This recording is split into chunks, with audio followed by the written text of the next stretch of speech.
How to change battery icon color on iPhone iOS 18. If you want to customize your battery color, then this video is for you. For that, first of all, what you need to do is simply hit on the settings on your device. Once you are on your settings, scroll down a little bit, there you will see accessibility option. Tap on it. From here, go through the display and text size option. Now, they use the smart invert option. If you toggle it on, then your battery icon color will change automatically by time.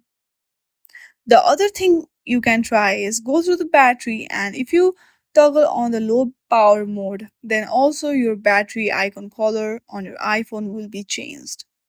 These are the two options that you can apply to your iPhone. I hope you like this video. If you like this video, then please do not forget to like and subscribe to our channel. Thank you for watching.